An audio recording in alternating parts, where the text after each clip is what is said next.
muddying of waters and this stirring up of the situation and this continuing of rising level of escalation is nothing but an attempt to distract the attention of their citizens from the growing issues inside those countries. And that is what they're attempting to do. They are awaiting a response from our side. It immediately changes the track of political attention. SOS, we're being attacked. Who is attacking us? Russia. Everyone should stand strong together in order to unite against this common enemy. That is their common goal. And the citizens of those countries should be aware that that is the goal. They want to lead them astray, trying to avert them away from protests, especially on the streets. But at the same time, to suppress their civic activity and to stay in power. But the citizens of these countries should understand that this is a high-risk game. They're being pushed on the path of escalation as well as large-scale armed conflicts. I wouldn't do it.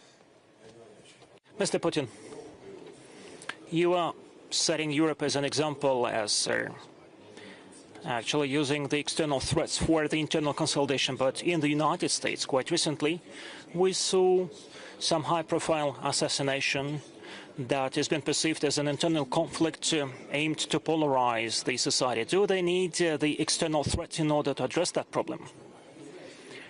Well, you know, this is a disgusting thing, and moreover, it was done just in the open air, almost a live show, and it was totally disgusting and certainly I'd like to render my condolences to the family of Mr. Kirk and his next of kin, and certainly we sympathize with him. Moreover,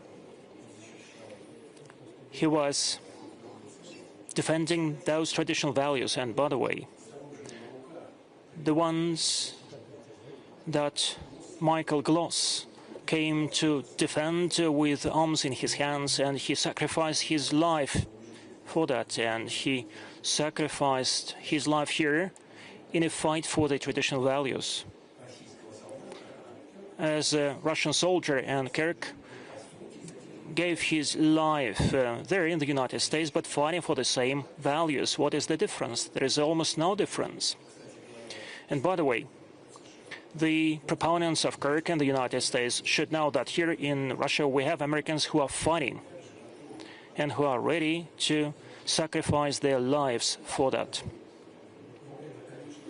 But sadly, this is a sign, what has happened, this is a sign of a deep rift in the society, of a chasm in the United States, and there is no need to escalate the situation from outside, because the political leadership of the country tries to set it straight in the domestic policy, and don't want to comment on that. This is not our business, but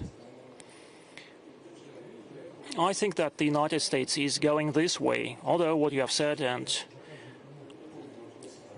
what our colleague raised the question about the new high-precision long-range missiles. This is another way to distract the attention from the domestic problems. But at least what I see, still the United States leadership, the US administration actually is more inclined to pursue a different policy, focusing more on achieving national development goals the way they understand it. Thank you so much. Glenn Dissent.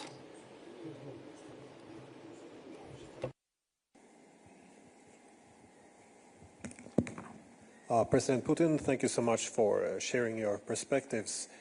My question was about Finland and Sweden having joined NATO.